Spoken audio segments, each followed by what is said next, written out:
আমার নাম রনিয়া মকবুল। রনিয়া মকবুল, ডাকনাম হচ্ছে রনিয়া। নীলু। নীলু, আচ্ছা। নীলু আন্টি বলি আমি, কারণ আপনি আমার মায়ের বয়সী হবেন। প্রিয় শ্রোতা, যিনি আজকে এখানে আছেন তার জীবন গল্প লাখ লাখ মানুষের জীবন গল্পকে পাল্টে দিতে পারে, এরকম একটা গল্প নিয়ে আজকে আমরা যাত্রা শুরু করছি। ভূমিকাটা না হয় আমি আরো পরে করবো আপনাদেরকে, তার আগে পরিচয় করিয়ে দিই। তো নীলু আন্টি, আপনার বয়সটা যদি বলতে কোনো আপত্তি না থাকে। আপত্তি নেই। 70 সনে আমার জন্ম। 70 সনে আপনার জন্ম, তাহলে বাংলাদেশের বয়সের সাথে আপনার বয়সের একটা তারতম্য আছে, 1 বছর বেশি বয়স। ওকে, ঠিক আছে। তো আমরা শুরু করি ছোটবেলা থেকে। আপনি এখন কোথায় আছেন? সাভারে থাকছেন কোথায় নাকি? খিলক্ষেত। খিলক্ষেত মানে ঢাকার মধ্যেই থাকছেন। জন্ম জেলা কোথায় আপনার? মাদারীপুর। মাদারীপুরে। শুরু করেন প্লিজ। আমি শুরুটা করি আমার মায়ের বিয়ে থেকে। জি নিশ্চয়ই। 47 সনে মেবি, আমি কনফার্ম না, 47 সনে আমার মায়ের বিয়ে হয়েছে। যেভাবে মার কাছে গল্প শুনেছি, 47-এ বিয়ে হয়েছে। 49-এর একটা দুর্ভিক্ষ ছিল, ওই গল্পের কথা মার কাছে শুনেছি। আমার মা আর বাবার সাথে বয়সের বেশ ডিফারেন্স, অনেকটা ডিফারেন্স ছিল, মেবি 20 বছর। কিন্তু আমরা কখনো ওরকম মানে ডিফারেন্সে যে কোনো সমস্যা হয় এটা দেখিনি, এটা কখনো দেখেন না, কখনো মা বাবার মধ্যে দেখিনি। তবে আমার বাবা খুবই রাশভারী এবং খুবই রাগী ছিলেন। আমার মারও রাগ ছিলেন, কিন্তু খুব ঠান্ডা মেজাজের মানুষ ছিলেন। আর মার লেখাপড়া বলতে আমি বলবো, মার বয়স তখন 13, বিয়ে হয়েছে যখন, তো ততটুকু পড়াশোনা মা করেছেন, 5-এ এরকম। একাডেমিক কাগজপত্র নাই, বাট অরিজিনাল শিক্ষিত বলতে যেটা বোঝায়, আমি মনে করি আমার বাবা মা দুজনেই তাই। তো আর সংসার আমার মানে ব্রিটিশ সরকার আমার বাবার দাদাকে উপাধি দিয়েছিলেন। আমাদের গ্রামে যে কয়েকটা ফ্যামিলি, তাদের যে নাম করা ফ্যামিলি, সে ধর, মৌলবী, লস্কর। আর আমার বাবার বাড়ি হলো মাইসপাড়া গ্রাম, মাইসপাড়ার আশকর হাওলাদার। ওই জমিদার ব্রিটিশ উপাধি। আর এইদিকে নানা ভাইকে আবার ব্রিটিশরা উপাধি দিয়েছেন, যে ঈশ্বরচন্দ্র বিদ্যাসাগর হলো বিদ্যাসাগর, আর আমার নানা হলেন বুদ্ধির সাগর। বাহ বাহ বাহ, চমৎকার। তো আমার নানা ভাই আবার বলেছেন, আমার মামারা আছে 7 মামা 5 খালা, কিন্তু আমার নানা ভাই আবার বলেছেন যে যদি আমার পরবর্তী উত্তরসূরি, তখন তো অবশ্যই ছেলে যদি হইতো, তাহলে আমি আমার আকলি মাকে রাখতাম, মানে আমার মাকে।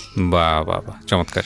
তো আমরা 13 ভাই বোন, 7 ভাই ফার্স্টে। আচ্ছা, একদম সিরিয়ালি 7 ভাই, তারপর আমরা 6 বোন। আচ্ছা। তো স্বাভাবিকভাবেই মা বাবার দুজনেরই কষ্ট তো আছে, মার বিশেষ করে, যেটা মার খুব কষ্ট হইতো। ভাইয়েরা একটু বড় হয়েছে পরে মাকে, যদিও অনেক হেল্পিং হ্যান্ড ছিল আমাদের, ঘর বাড়ি পরিষ্কার করা, বিশাল বাড়ি। আজ পর্যন্ত আমি আমার বাড়িটা দেখতে পারিনি ঘুরে। মানে আমি যেটা বুঝতে পারছি যে আপনার প্রপিতামহ যদি বলি, মানে দাদার প্রচুর প্রপার্টি ছিল এবং উনি জমিদার ছিলেন। না, বাবার দাদা জমিদার ছিলেন। বাবার দাদা জমিদার ছিলেন, কিন্তু আপনার দাদা কি ছিলেন? মানে ওই তার সন্তান। ধারাবাহিকতায় এক্স্যাক্টলি। পরে মক্কা শরীফ চলে গেলেন। জি। উনি আর আপনার দাদা মক্কা শরীফ চলে যাওয়ার পরে আর আসেননি। মানে কোথায় আছেন? তখন 1.5 বছর বয়স। মানে কোথায় আছেন, কিভাবে আছেন, কিছুই জানেন না? কিছুই আমরা জানি না। শুধুমাত্র 6 মাস পরে নোয়াখালী থেকে একজন লোক এসে মার হাতে বা কারো হাতে, বাবা চাচা মানে আমাদের চাচা বা হবে, কারো হাতে কিছু কাপড় চোপড় দিয়ে গেছেন। আর ওনার কথাই ছিল যেন আমি ওখানে যাওয়ার সময় দোয়া করে গেছি, মারা যায়। বাবাও হজ করার সময়টাই বলে গেছে। 69-এর পরে যখন ওই যে গণঅভ্যুত্থানের পরে 7ই মার্চের ভাষণ, ওটার পরে বাবা দেশে চলে গেলেন। যে আমার খালাম্মা আছে, ছোট খালাম্মা ঢাকাতে, ওনার হাজবেন্ড করাচিতে চাকরি করতেন। বলতে কি, তোরা যদি যাস তো চল, নয়তো পরে হেঁটে যেতে হবে। ঠিকই তাই হয়েছে, হেঁটেই যেতেছে। এবং বাবা 6 ভাইকে মুক্তিযুদ্ধে পাঠিয়েছেন। আচ্ছা। আপনি বলতে পারেন যে আমার গোটা পরিবার মুক্তিযোদ্ধা, কারণ আমার মা বুকে পাথর রেখে 6টা ছেলেকে পাঠানো সোজা কথা না, বিশাল ব্যাপার। আর ছোট ভাইয়ের বয়স তখন খুব বেশি না, 7-8-এ পড়ে। তো ছোট ছোট হিসাবে ও অস্ত্র ব্যাগের মধ্যে করে আনা নেওয়া করতেন বাবা। আর মুক্তিযোদ্ধাদের শেল্টার দেয়া, এই বাড়ি থেকে ওই বাড়ি পালানো, নিজের বাড়িতে থাকা যেত না। এই যে মুক্তিযোদ্ধা পরিবার, আমার মনে হয় বাংলাদেশে একটা পরিবার থেকে এত মুক্তিযোদ্ধা, একই পরিবারে একই মায়ের মনে হয় আর দ্বিতীয় নাই। সব সন্তানই আছে, জি। হ্যাঁ, তারপরে আমরা যথেষ্ট পেয়েছি, পাওয়ার আশাই করি নাই, কিন্তু আমাদেরকে যথেষ্ট দিয়েছে। যেমন মোহাম্মদপুরে থাকা, তখন বাড়ি ছিল না বাবার, মোহাম্মদপুরে বাড়ি দিয়েছে একটা, যুদ্ধের পরে জাতির জনক বঙ্গবন্ধু শেখ মুজিবুর রহমান উনি একটা বাড়ি দিয়েছেন আমাদের থাকার জন্য। আমরা তখন না থাকলে পড়াশোনা করা খুব টাফ হয়ে যেত, এতগুলি ভাই বোনের পড়াশোনা। তারপরে ভাইরা আস্তে আস্তে বাইরে চলে যেতে থাকলো, সবাই বাইরে যেতে থাকলো পড়াশোনার জন্য। কেউ বাবার উপরে এত বার্ডেন হবে, কেউ পড়াশোনা করতো বাইরে গিয়ে, জার্মানি, বেলজিয়াম, কানাডা, আমেরিকা, যায় আসে। আমরা ছোট থাকতেই এটা করে। তো মাও যাও, বাধা দিতেন না, যাও শিক্ষার জন্য যত দূর যাও, আমি পাষাণ হব, কিন্তু তোমরা পড়াশোনা করো। সামর্থ্য ছিল? হ্যাঁ, বলতে একটা দেখা গেছে নিজেদেরটা নিজেরাই পড়ে করে নিয়েছে, কারণ এত ভাই বোনের সামর্থ্য। এটাও একটা ব্যাপার, কিন্তু ওই সময়টাতে এতটা বেশি টেক কেয়ারও ছিল না, নিজেরা নিজেদের মতো করে রাস্তা করে নিত। আবার একটা ছিল যে বাবা মাও কিন্তু অত না করলেও, আমার বাবা মা না খেয়ে থাকবো কিন্তু পড়াশোনাটা করতে, হ্যাঁ পড়তে হবে, এটা ছিল মা বাবার দুজনে। এবং প্রথম শিক্ষক আমাদের ভাই বোনদের আমার মা। বাহ, আমি বলবো আমাদের প্রত্যেকটা পদে পদে মা। আমি মনে করি 47 সনের মহিলার সাথে আজকে যে বুদ্ধিজীবী, যেমন ওর ভিটিসি ড্যানি আপার সাথে আমি দেখি দুজনের সেম বুদ্ধি, তখন আমি অবাক হয়ে যাই আমার মা কত শিক্ষিত ছিলেন। তো আমরা সেরকম হইনি। আর একটা কথা হলো, আমরা শেষের দিকে বোনরা অত ব্রিলিয়ান্টও হইনি, ভাইয়ারা যেরকম, ভাইয়া সবাই খুব বাইরে নাম টাম করেছে, দেশেও ভালো বেশ, তারা কেউ লয়ার, কেউ ইঞ্জিনিয়ার। তো এখন যেটা বলতেছিলাম যে আমরা যুদ্ধ শেষ হলো, যুদ্ধ শেষ হওয়ার পরে গ্রামে বাড়িতে এসে মা বাবা দেখলেন আমাদের বাড়িটা 7 জায়গায় পোড়ানো হয়েছিল, আগুন লাগায়, কিন্তু বাড়ি পড়ে নাই। আচ্ছা। তো কোরআন শরীফ মা রেখে গেছিলেন যাওয়ার সময়, যে আল্লাহ কোরআন শরীফ হেফাজতে থাকবে। আমি মাকে খুব জ্বালিয়েছি সেই সময়টায়, ছোট 2 বছর বয়স, 1 বছর বয়স। মা শুধু কোরআন শরীফ পড়তেন আর আমি মার বুকের উপরে উঠেই করতাম। তখন আমার মা আমার বড় আপাকে বলছে কি, মা তুমি ছোট, আমার বড় বোন, আমি কিন্তু বোনদের মধ্যে 5 নাম্বার, আর 1 নাম্বার যে বোন তাকে বলছে, মা তুমি ছোট, কিন্তু তুমি আমার মেয়ের দায়িত্বটা নাও, ও কি করবে, যাও তুমি মা হয়ে যাও। তা আমি আপার মেয়ে হয়ে গেছি, আজও ওইভাবে আছি। তো ঢাকা আসার মানে 73 সালে আবার ঢাকা চলে আসলো সবাই। বাবার কাজ কথা হলো যে সবাই তো বেঁচে আসছে ভাইরা, এখন আবার পড়ায় মন্দ, ওই যে বাইরে যাচ্ছে, বিদেশে যাচ্ছে, আসছে, আবার কেউ বাংলাদেশে ব্যবসা করতেছে, লস হচ্ছে, মোহাম্মদপুরের বাসাটা আবার কেউ খোঁচাচ্ছে, এখানে থাকতে পারবে না ওরা, এই সেই করে ওইগুলো তো আমি তো বুঝিই না কিছু। আমার কাজ হলো, আমরা 3 বোনে মিলে কখন ওই প্রাইমারি স্কুলে পড়তাম লালমাটিয়া, তো ওই হাততালি দিবে বান্ধবীরা, তখন আমরা বের হব, কান থাকতো ওইদিকে যে কখন বের হবো। আবাহনী মাঠ, সেকেন্ড ক্যাপিটাল ছিল তখন, যে তেজগাঁর ওইদিকে দৌড়াতাম, কিন্তু মাগরিবের আজান দেওয়ার আগে ঘরে আসতাম। আর আমার ইমিডিয়েট বড় বোনটা, ও যা করতাম আমি ওই সাথে সাথে তাই করতাম। আমি একটু বাপের বাড়িতে শান্ত, বোকা স্বভাবের মেয়ে, বোকা, এখনো আমার নাম আছে বোকা। এত ট্যালেন্ট, তো অনেক ট্যালেন্টের মধ্যে। ঠিক আছে, বলেন আপনি আপনার মতো করে। তো একদম রেস্ট্রিক্ট বোকা আমি আমার ফ্যামিলিতে। এরপরে আস্তে আস্তে 75 সন আসলো, 76 সন, এরকম আমি লালমাটিয়া প্রাইমারি স্কুলে ভর্তি হলাম, 1-এ ফ্রি প্রাইমারি। আমরা 6 বোনই ওইভাবেই পড়াশোনা করছি, Lalmatia free primary school, high school, college. আচ্ছা। তো এমন করতে করতে দেখা গেল বোনদের আস্তে আস্তে বিয়ে হলো। আমি যখন ক্লাস 4-এ পড়ি তখন আমার বোনের বিয়ে হলো, বড় বোনের। তো আমার তো মনে করেন, আমি তো মনে করছি আমার মা চলে গেল, কোথায় যাবে। আর দুলাভাই যখন আসতো, প্রথম কিছুদিন কাবিন করেছিল, তো দুলাভাই আসছে, পরে একদিন বললাম, আপনার কি লেপ তোষক নাই, এই আসেন কেন আমাদের বাড়ি, আপনি কি গরিব? তা সে বুঝছে ছোট, কিন্তু এতটা যে অ্যাটাচড আপার সাথে, আমি এটা বুঝি নাই, এই কোমরের ইসের সাথে আমার এটা বেঁধে রাখতাম, যাতে আপা উঠে গেলে আমি টের পাই। তো মনে মনে এটাই চিন্তা ছিল, দুলাভাই গরিব, ওই জন্য আসি। তো যাক, 2 মাস পরে তুলে দিলেন। তো অনেক কান্নাকাটির পর এক সময় তো ঠিক হয়েই যায় স্বাভাবিক। এরপরে মেজ বোনের বিয়ে হয়েছে, সেজ বোনের বিয়ে হলো না, একটু অল্প বয়সী বিয়ে হয় সবারই। সবাই আবার বিয়ের পরে পড়াশোনা করে, কেউ অনার্স করে, কেউ মাস্টার্স করে। এটা তো আপনাদের ওই সময় এটা একটা কালচারই ছিল, সামাজিক ভাবে এটা একটা স্বীকৃতি ব্যাপারই ছিল যে মেয়েদের একটু অল্প বয়সী বিয়ে হয়ে যাবে। আবার গান বাজনাও আছে, হ্যাঁ সবকিছুই করছে, সবই করছে। মা যে ওরকম আগের দিনে মানুষ পর্দানসীন, খুব কনজারভেটিভ, ওইটা কম ছিল না, কিন্তু তার মধ্যে দিয়ে সবই চলছে আমাদের। আচ্ছা আচ্ছা। আমাদের যাতে বাইরে কোনো এন্টারটেইনের জন্য বা বিনোদনের জন্য বাইরে যেতে না হয়, আচ্ছা আচ্ছা, যাতে আমরা ঘরের মধ্যেই সবকিছু পাই। আচ্ছা, এটা মারই ছিল। কারণ তখন ওই চাচাতো ভাই, আমাদের অনেক চাচাতো ভাই, মামাতো ভাই, খালাতো ভাই, ফুফাতো ভাই, কেউ অ্যালাউড ছিল না আমাদের বাড়িতে। আমরা যখন একটু বড় হলাম, আচ্ছা আচ্ছা, আছে না যে কি হয়েছে, হ্যাঁ অমুকের ছোট মন, ওরা কেন আসবে, খালাতো বোন মিললে কি হয়, কিন্তু এটা আমাদের ফ্যামিলিতে আমরা কখনো দেখিনি। খালাতো ভাই, মামাতো ভাই, চাচাতো ভাই, কোনো মেলামেশা, ভাই ভাই আছে, ভাই বোন ডিস্টেন্স, ঘোরানো বেড়ানো আছে না ওদের বাড়ি গিয়ে। কিন্তু আমার এক খালার বাড়ি আমরা খুব যেতাম কাফরুলে, ওইটাই সাইকেলে করে। আমার ভাইয়ের নাম মানিক, আসলে সে মানিক, মায়েরও মানিক, আমাদেরও মানিক। তো ওই ভাই কাফরুল যেতেন, ওই কাফরুলে আমরা ভাইয়ের সাইকেলের আগে পিছিয়ে করে যেতাম। তো ওই খালার বাসায় গিয়ে আমরা ভাবতাম আমরা বুঝি এই 18-20 জন ভাই বোন, মানে আমরা এত অ্যাটাচড ছিলাম। তখন ছোট আমরা, তো খালার ছিল 2টা রুটি, একটু লুচি আর সুজির হালুয়া। তো ভাবছিলাম বড় হয়ে অনেকগুলি লুচি খাবো আর সুজির হালুয়া খাবো, এতগুলি। আচ্ছা, সেই স্বাদ আর কখনোই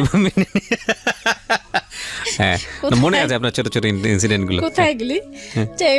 তারপরে যাই আমরা খেলতাম এই লালমাটিয়ার মাঠে টাঠে খেলতাম। অঞ্জনা রহমান ছিল আমাদের লালমাটিয়া কলেজের পিছনে, আমরা ফাঁক পাইলে ওনার কাছে উকি ঝুঁকি দিতাম গিয়ে দেখবো। নায়িকা অঞ্জনা, হ্যাঁ। আর এরপরে যাই হোক এই করতে করতে বিয়ে হয়ে গেল। তো বড় মেজো সেজো বোনের বিয়ে হয়ে গেল, সবাই সরকারি চাকরি করে। আচ্ছা, এরা আবার তাদের কথা ছিল যে পড়াতে হবে। আমার ভাইদের কথা ছিল যদি পড়াও তো বিয়ে করো, না পড়াও নাই যাও। আর যৌতুক না, দেব না, আমার বোন শূন্য হাতে দেব, নিলে নাও, না নিলে নেই, তারপরে যা দেওয়ার তা তো, এটা তো কথাই নেই। এরপরে সে আমার ইমিডিয়েট বড় বোনটার বিয়ে হলো।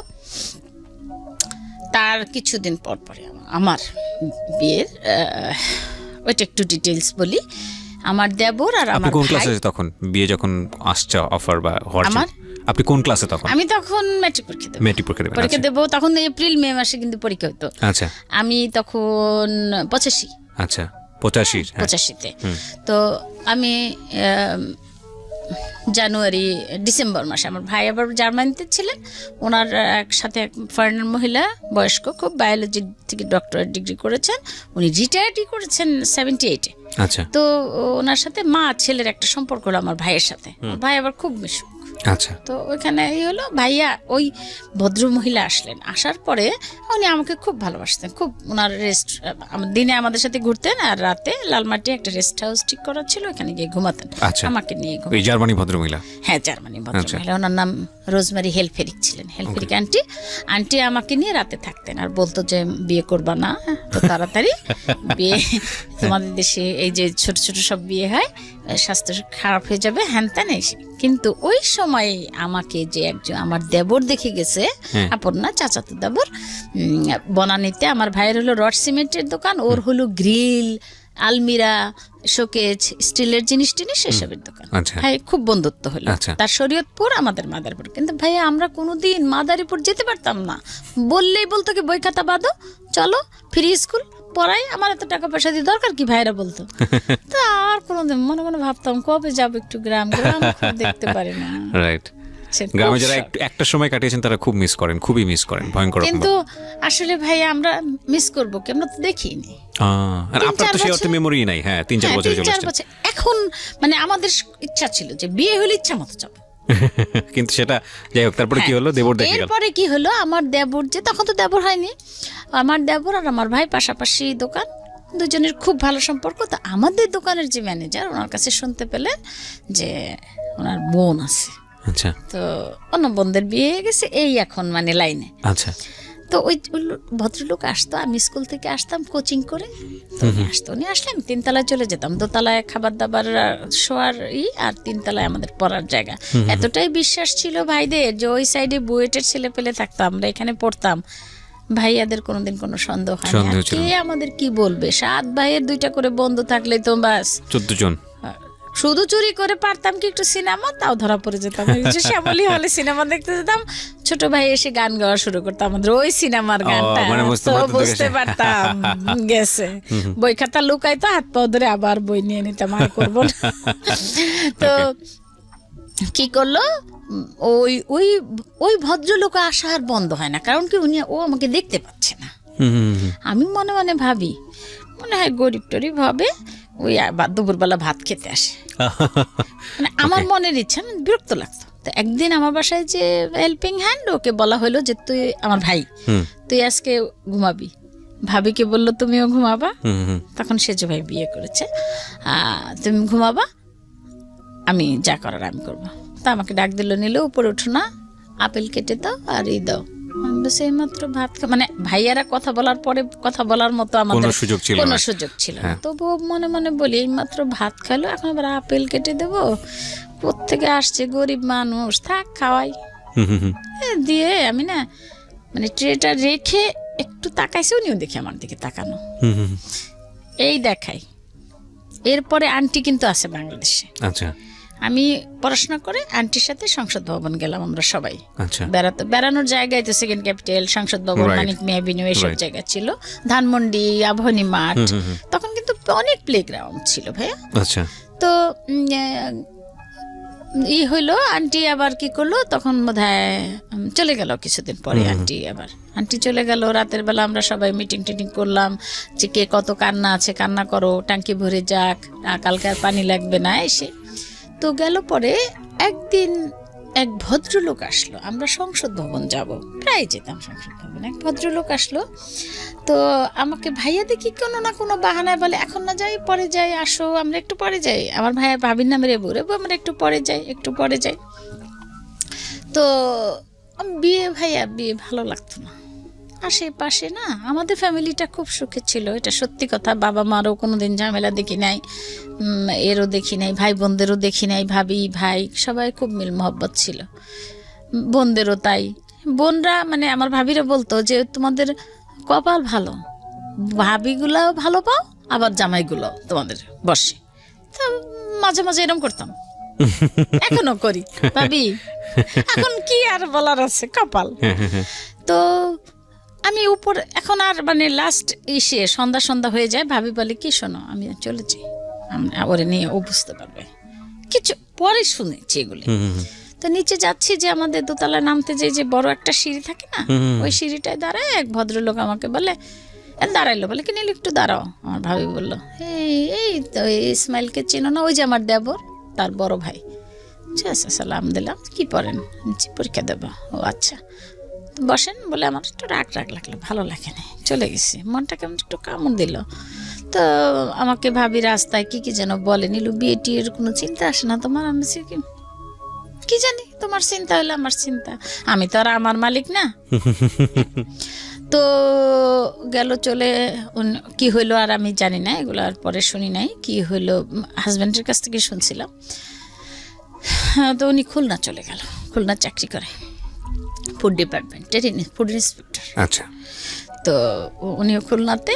তারপরে এটা হলো ডিসেম্বর মাসের কথা, জানুয়ারির আজ রবিবার নাটক হতো, জানুয়ারি মাসে আমরা, পরে তো আবার হবে, দেখতে পারবো না, ম্যাট্রিক পরীক্ষা হবে, কোথাও যেতে পারবো না, মেয়ে যখন মিরপুর থাকে, আমরা একটু বেড়ায় আসি। মিরপুরে গেলাম আজ রবিবার, ওইখানে বসে মজা করে দেখবো আমি আর আমার ছোট বোন। ভাইয়াকে বললাম, পরে কেন যেন রাজি হলো, কখনো বলতে সাহস পাই না। তখন সেদিন বললাম ভাবি আছে, ভাবিকে বলে তখন বললো যে ঠিক আছে যাও। পরের দিন সকালবেলা ভাইয়া মোটরসাইকেল নিয়ে হাজির। তো মোটরসাইকেল নিয়ে যখন আসছে, ঘুম থেকে তাড়াতাড়ি উঠছি যে আমাদের নিয়ে যাবে। তো জানি না আমি, আমার যেন মানে মানে কেমন একটা মানে অদ্ভুত রকমের একটা ভিতর থেকে একটা আসলো যে আমার কিছু একটা হবে। তো ফ্রেশ ট্রেশ হইলাম, ভাইয়ার সাথে যাব বলে, ভাইয়া আমার সাথে কথা না বলে চলে গেল। মেয়ে যাবো বলে কি, চল আমরা যাব, বাসায় যাব, মোহাম্মদপুর যাব। কেন? আপা, তখন তো রিক্সায় সব চলতো ভাইয়া, রিক্সায় 2টা রিক্সায় মোহাম্মদপুর আসবো। তো আপার মেয়ে হয়েছে কিনা, তখন হয়েছে মানে। তো আপা বললো কি মোহাম্মদপুর চলো। তা যাবো কেন, মোহাম্মদপুর যাবো কেন, আজকে না থাকার কথা। তো বলে কি থাক চলো। তারপরে গেলাম।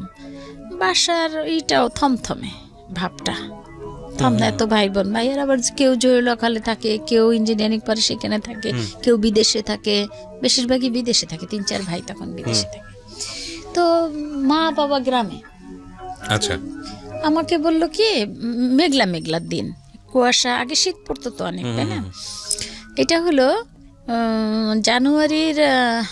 জানুয়ারির 12-13 তারিখে হবে। তো আমার দুলাভাই এবার সৌদি আরব যাবে একজন। তো আমাকে বললো কি যে তুমি হলুদ মরিচ, তখন তো গুঁড়া করতেই হবে, ইমার্জেন্সি বলতে কিছু নাই, গুঁড়া করাটাই ইমার্জেন্সি, কেনার ই নেই। তা আমাকে বললো কি এগুলো একটু পারো তো চুলার উপরে দিয়ে, কেবল গ্যাস তখন মনে হয় নতুন নতুনই আসা, দিয়ে একটু হালিমকে দিয়ে তুমি ভাঙাইও, টাকা টুকা দিয়ে। ভাবিরা কোথায় চলে গেল, আমার ছোট বোনও গেল। তো রাতে আসলো, অনেক রাতে। তো আসলো পরে আমি ছোট বোনকে জিজ্ঞেস করলাম কি কোথায় গেছিলি রে তোরা? তো বলে কি আমার ছোট বোন কান্না, আমাকে ধরে অনেক কান্না করছে। কি হয়েছে? বলছে তো ওকে না বিয়ে, তোর না বিয়ে। হ্যাঁ, আমি বললাম আমার বিয়ে? তো কিছু বলিনি, চুপ করে শুয়ে থাকলাম গিয়ে। পড়ায় আর মন বসলো না। আমার পড়ার রুমে একটা বিছানা ছিল, ওখানে গিয়ে শুয়ে থাকলাম। শোয়ার পরে আমার বোন গেল। এরপরে কি হলো, আমরা ড্রয়িং রুমে আসলাম। আমাদের অনেক গেস্ট থাকতো ভাইয়া, বাপের বাড়ির থেকে, ওটা হাতে রাখো, বাপের বাড়ির থেকে অনেক গেস্ট, গ্রাম থেকে অনেক গেস্ট আসতো অনেক। তো মাঝে মাঝে এরকম পাড়া দিয়ে উপরে শুইতাম, এরকম এরকম করে খুঁজতাম যে জায়গা কোথায়। ওকে। তো ভাবিদেরও কিছু করার ছিল না, লোক আছে ওরা রান্না করবে, তোমার কি। ভাইদের এই কথা ছিল। বাবা মা এখনো কিছু জানে না। তা আমি শুয়ে আছি, তোমার ছোট বোন বলে কি জানিস লোকটা কেন ভালো লাগে না, বস। আমি বললাম কি যে, তা আমি শুধু 2 চোখ দিয়ে পানি পড়ছে আমার, কিচ্ছু না। পরের দিন গেল এইভাবে, সকাল হলো না, ভাবি এসে দাঁড়াইলো। ভাবি বলে কি নীলু আমার দিকে তাকাও, তাকাও, নীলু আমার দিকে তাকাও। আমি তাকাই না, আসতে চোখে পানি। তো ভাবি দেখলে আবার, ভাই যদি শোনে, তখন তো মনে করতাম ভাবি বলে দেবে, ভাই শুনলে রাগ করবে, থাক। তো আস্তে করে চোখের পানি টানি মুছে তাকাইলাম, দেখি চোখ টুক ভাবি লাল। দেখি ভাবির গায়ে গয়না ভর্তি। মাই গুডনেস, কেন? আমি বললাম কি ব্যাপার ভাবি? বলে কি দেখো কেমন লাগে। আমি গয়নার আমি কি বুঝি। তো বলে দেখো না কেমন। আমি তোমার সব গয়না পড়ছো, আরো ভাবিদের গয়না ছিল, মার গয়নাও পড়ছো। বলে কি না এগুলি না তোমার। আমি বললাম আমার কেন? বলে কি কি জানি তোমার দাদু আজকে কিনলো, আমরা ভাইদের দাদু বলি, তোমার শেষ দাদু কিনলো। আমি বলছি শেষ দাদু কিনলো আমাকে? আমার বোন চিমটার বলে কি ওই বেটা দিছে, ওই বেটা দিছে, জানিস ওই বেটা দিছে, শাড়িও আছে, সব পাঠিয়ে দিছে আমাদের সাথে। আমি বলছি কি ও আচ্ছা। ভাবিকে বললাম কি আচ্ছা থাক পড়ো, তুমিই পড়ো, কিছু বলি নাই। তারপরের দিন ভাইয়া আমাকে আবার বলে গেল মুরগি জবা দিতে। ওই সাইডে কতগুলো ছাত্র ভাড়া দেওয়া আমাদের বাসা, বললো মুরগি জবা দিও ওদের নিয়ে। তো ওদের বললাম কি খোকন ভাই আরো কারা কারা যেন আছে, বুয়েটে পড়ে ওরা, ছেলেরা সবাই বুয়েটে পড়ে, 12 জন ছেলে ভাড়া থাকে ওইখানে। তো বললাম কি একটা ড্রাম ছিল বিশাল, বললাম যে মুরগি 150 মুরগি একটু জবা দিয়ে দেন। তো বললো যে ও আচ্ছা। তো তখন তো আমার বোঝা শেষ, যাবার আবার ভাবিরা আবার শপিং এ গেছে। তখন তো Gausia, new market, hawkers. Interesting বিষয় হচ্ছে যে মানে আজকালকার যুগে ছেলে মেয়েদের কথা চিন্তাই করা যায় না, এটা যে একটা মেয়ের বিয়ে হয়ে যাচ্ছে, তার কাছ থেকে পারমিশন নেওয়ার কিছু নাই, সবাই মোটামুটি শপিং টপিং করে একদম রেডি হয়ে যাচ্ছে, মানে যার বিয়ে তাকে জিজ্ঞেস করার কিছুই নাই। এটা এই যুগে হলে তো মার্ডার হয়ে যাবে। মানে আপনাদের সময়টা তাহলে কতটা এরকম ছিল? তারপরে কথা আছে, আরো আছে, দেখ। হ্যাঁ সামনে আগে প্লিজ। তো আমাকে বলছে, আমি কিন্তু তাকে ফার্স্ট দেখছিলাম ওই যে সংসদ ভবন যাব, জি, আর কখন সিঁড়ির গোড়ায় সিঁড়িতে। তা তো ভালো লাগে, হ্যাঁ সোয়েটার পরছে একটা, ভালো লাগে নাই, তার কোনো স্মার্টনেস নাই, তে বুড়া, তো কি মানে সে ঢাকা ইউনিভার্সিটি থেকে সোশিওলজিতে মাস্টার্স করা। আর আপনি তখন ম্যাট্রিক পরীক্ষা দিয়েছেন মাত্র। জি, এখন আমাকে বলে যে ও পরের দিন আবার শপিং টপিং করে, আচ্ছা ওই যে তারা এখন আজকে আবার আমাদের শপিং, আচ্ছা, মানে কালকে করছে ওদেরটা, আজকে আমাদেরটা, আমরা কি দিবে না দিবে। ভাবি আর আসেনি আমার কাছে, চুরির মাপ ছোট বোন গেছে সাথে। তো আমি আজকে মুরগি জবা দিতে আসতেছি, তখন প্যান্ডেল ট্যান্ডেল টানাবে উপরে, দুইটা ছাদ মিলে। তখন কি ছিল ভাইয়া, আপনি দেখেছেন কখনো বিহারীদের বাড়ি? আমি মোহাম্মদপুরে এক গিয়েছি। ওয়ালের মধ্যে দুটো থাকে, আচ্ছা, মানে মানে দরজা করলেই এই রুম, এই বাসা থেকে ওই বাসায় যাওয়া ও যায়, আচ্ছা আচ্ছা, আবার লাফ দিয়ে 5টা বাসায় যাওয়া যায়। আচ্ছা আচ্ছা, আমরা যেতাম, মানে ছাদের উপর দিয়ে হ্যাঁ, লাফতে হ্যাঁ, লাফতে। এই ছাদ থেকে এই ছাদ। আচ্ছা আচ্ছা আচ্ছা, তো ওইটা ওয়াল ছিল, দরজা করা ছিল 25 নম্বরে আর 26 নম্বর, আমাদের 26 জাকির হোসেন রোড, জি মোহাম্মদপুর। জি, আর ওইটা ছিল 25, এই দুইটা এক করে প্যান্ডেল টানায় ওখানে খাওয়াবে। ওই ছেলেরাই সব করলো, লোকজন আনা, যা কিছু ওরা করলো, পরে ভাইয়া হয়তো পেমেন্ট করবে। কিন্তু ওই মুরগি জবাটা আমার দায়িত্বে ছিল, যে মুরগিগুলি তুমি ওদের দিয়ে জবা দেবে। হ্যাঁ, আমি চলে আসতেছি, তখন এক ছেলে আমাকে বলে, আপা একটা কথা। কি বলেন? বলে কি আজকে কারো জন্মদিন? কারণ আমাদের তো প্রোগ্রাম একটা না একটা থাকতোই, এতগুলি ভাই বোন না ভাইয়া। তো বললে, আমি বলছি কি না, মৃত্যুদিন। ওকে, তো বলে আমি এবার আমার পড়ার রুমে ঢুকে গেলাম। তারপরে রাতের বেলা বিয়ে যখন 7:30টার সময় জানলাম। আপনার বাবা মাও তখন জানেন এই না, বিষয়ে? বাবা মা কে আনতে পাঠাইছে, টেলিফোন নাই তো। ও একটা ফোন ছিল, কোনোদিন তো ওটা টাচও করতে দিতাম না। তো বলতো কি, ভাইয়া ফোন আসছে, তুমি ধরতে যাচ্ছ, নোট নিবা নাকি? নোট আচ্ছা দিবে আচ্ছা আচ্ছা, কেউ? ওই রমনা পার্কে দেখি নোট দেওয়া দেওয়াই হয়। হ্যাঁ হ্যাঁ, তো নোট টোট দিতে ফোন দেব না। ফোন ভাই ওই যে কানে, আর ভাইয়া ফোন কানে নিতে পারতাম না। ওকে, আমাদের গানের মাস্টার ছিলেন, আমরা গান গেয়েছি, আমার মেয়েরও সে মাস্টার, মানে ফ্যামিলি মাস্টার যাকে বলে। ওই 5ই সেপ্টেম্বর তার মা মারা গেছেন। হ্যাঁ, আমাদের ফ্যামিলি একদম মানে একসাথে ফরিদপুরে দিল, খুব ভালো, আমাদের সাথে খুব ভালো সময়। আপনার বাড়ি রংপুর আমি জানি, আমার বাড়ি বগুড়া। সরি বগুড়া, আমি জানি। আচ্ছা, তারপরে কি হলো, যাই হোক, ও বিয়ে 7:30টার সময় বোধ হয় হয়ে গেল, আমার কাছে আসলো সই নিতে।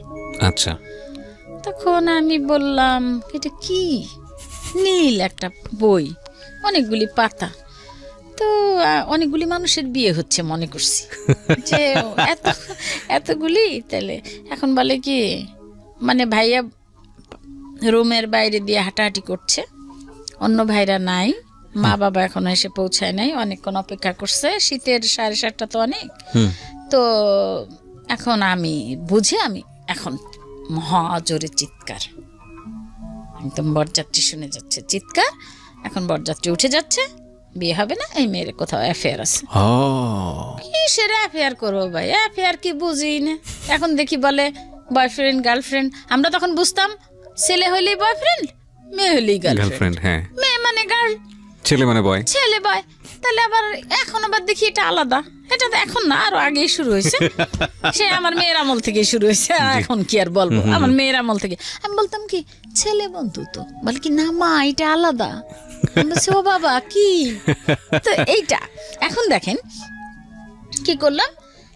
ওই তখন যখন চলে যায়, তখন ভাইয়া আগের রাতে স্বপ্ন দেখেছিল আমাকে নিয়ে, যে আমি প্রেগনেন্ট। তখন ভাইয়া বলতেছে ভাবিকে, যে তোমাকে তো দেবই জবা, না ওকে তো দেবই জবা, তুমিও শেষ। আচ্ছা, ভাবি বলছে মাথা ঠান্ডা করো। তো ওই সময় আবার ভাইয়া আমাকে একটু এই বাদ দিয়ে গেছে, এখানে রাতে আমাকে তুলে আমাকে ব্যালকনিতে নিয়ে গেছে। আমরা কিন্তু ব্যালকনিতেও যেতে পারতাম না, তাহলে বলতো কি, কয়টা ট্রাক গেল গুনছো আজকে সারাদিনে, কয়জন মহিলা গেল। ভাইয়া আমাকে বলে কি, আমাকে ভাইয়া মানিক ভাই আমাকে নিয়ে গেল এসে ব্যালকনিতে, ভাইয়ের বুকের উপরে মাথাটা দিয়ে আমাকে বলে তোমার বুকে আমি একখানাই দিলাম পরশ পাথর, তুমি বুঝতে পারছো তোমার বিয়ে? আমি বুঝছি। তো মানে শব্দ নাই। তো বলতেছে যে তোমাকে আমি একখানা পরশ পাথর দিলাম, হয়তো ছেলের জায়গা জমি বাড়ি ঢাকায় দেশে প্রচুর আছে, ঢাকায় নাই, কিন্তু নীলু আমিও না টায়ার্ড হয়ে গেছি বোন। এত ভাই বোন, প্রত্যেকটা ভাই বোনের 12-13 জন করে শালা-শালি, এইটা বোনদের দেব ননদ, তুমি একটু শান্তশিষ্ট। আর আমার খুব ইচ্ছা ছিল ডাক্তারি পড়া, ভাইদেরও ইচ্ছা ছিল পড়তে পারবা, ছেলে তোমাকে পড়াবে। দেখো না আর দুলাভাইরা পড়াইছে না, আর বোনের জামাইরা পড়াইছে না, কেউ তো আর দুলাভাই হয় না ভাইদের। তা আমি বললাম কি, আমি কিচ্ছু বলিনি। তো বললো যে ওই পরশ পাথরখানা যতদিন তোমার থাকবে ততদিন তুমি মনে করবা মহাসুখে, তুমি যদি সুখী না হও তা আমি তোমাকে, তুমি যা চাবা আমি তাই করব, বোন কোনো কেলেঙ্কারি করো না। আচ্ছা আচ্ছা। তখন ওইটা বলার পরে আমাদের এমনি কোনো রকম সমস্যা নাই, কি কেলেঙ্কারি কি করব কি। তারপরে আর কি ওই যে সই করতে আসা, তখন কান্না করলাম, ভাই চিল্লা পাল্লা শুরু করলো। আমি বললাম কোথায় দিতে হবে সই আনেন, এই খাতা নিয়ে চলে যাচ্ছে, মেয়ে বিয়েতে রাজি না। ভাবি বললো কি দেখেন মেয়ে তো পালায়ও যাইতে পারতো, বলে সুযোগ পায় নাই, পালায় না এখন তাই। তারপর আমি বললাম এই ভাবি অত গন্ডগোলের কি দরকার, দাও সই দেই, কোথায় সই দিতে হবে দাও।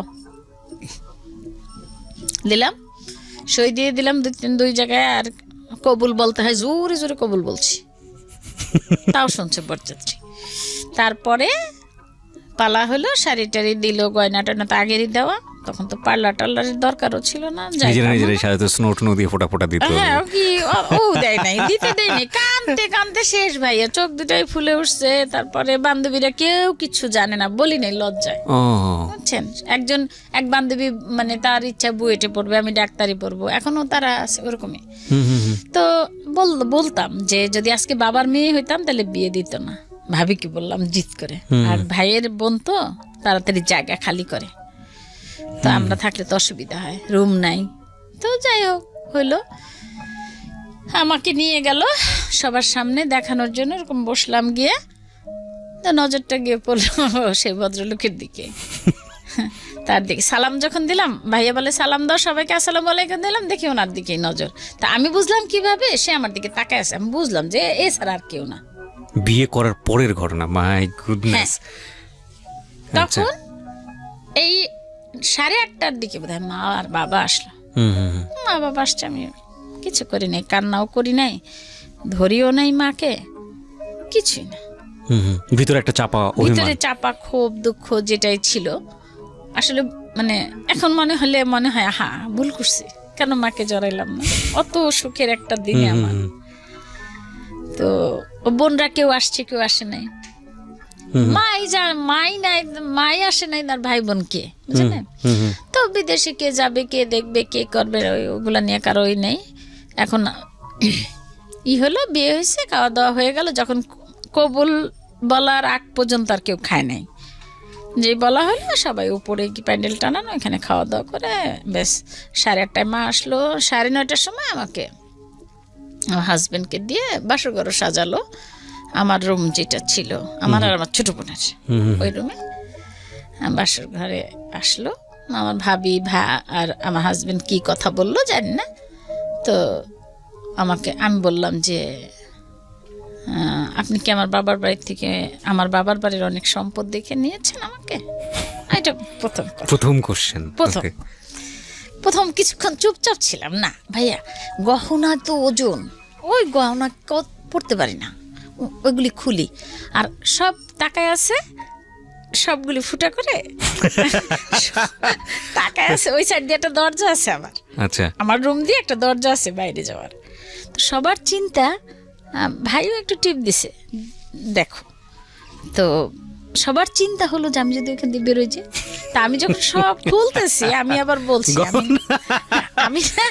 আমি এগুলি খুলি, আমার না এত ওজন লাগতেছে আর অস্বস্তি। ওই মানে 17 জানুয়ারি আমি ঘেমে যাচ্ছি। তো বলে, আমি বলছি এগুলো আমি খুলবো, জিজ্ঞেস করিনি কে, আমি তো বুঝি না যে তার পারমিশন লাগে কিছু। আচ্ছা ওয়ার্ড্রপের উপর খুলে টুলে রাখার পর এখন ভাবির চিন্তা, যদিও নাকফুল খুলে তাহলে দরজা ভেঙে ঢুকবে। আমি Okay. নাক ফুল খুলি নাই কেন তাও জানি না, ওটাও আমার বিরক্ত লাগতেছিল, খুলি নাই। যাই হোক, ভাইয়া বসলাম দুজনে, একটা পুরুষ সম্বন্ধে কেন বিদ্বেষ ছিল, ঘরে ভাইরা ভালো, বাবা ভালো, কিন্তু কেন যেন একটা বিদ্বেষ ছিল। আসলে বয়সটাই তো হয়নি, ছোট মানুষ। এখন ওই ভদ্রলোক এত ভালো, এখন তো আমার স্বামী এত ভালো, আমি জিজ্ঞেস করলাম কি আমি একটা কথা বলবো, ভয় লাগে না? বলে কি বলো? না বলেন বলছে না, বলোই বলছে। তা আমি বলছি কি আপনি কি আমাদের অনেক সম্পদ দেখে বিয়ে করছেন, বাড়ি টাড়ি কিচ্ছু কিন্তু পাবেন না। আপনি যদি, আমি না দেখি কি চারিদিকে এই নিয়ে গন্ডগোল হয় ভাইয়া, এসব নিয়ে মারামারি ফাটাফাটি হয়, এই এনে দে বাপের বাড়ি থেকে আনবি, এই বাড়ি ওই বাড়ি ওই বাড়ি, অনেক মারামারি, আর এই যৌতুক ফৌতুক একটা নিয়ে একটা হয়। তা আমি বলছি কি এই যদি হয় তাহলে না আপনি কিচ্ছু পাবেন না, যদি আপনি নেন আমি কিন্তু নেব না। এখন হাসে বলে কি বসো, মানে দেখি একটু একটু করে কাছে আসে, আমি তো ভয়ে অস্থির। এখন বলে কি ভয় পায় না, শোনো আমি কিচ্ছু নেইনি, তোমাকে দেখে আমার পছন্দ ছিল, আর একবার দেখার ইচ্ছা ছিল, আমি একটা মেয়ে চাই।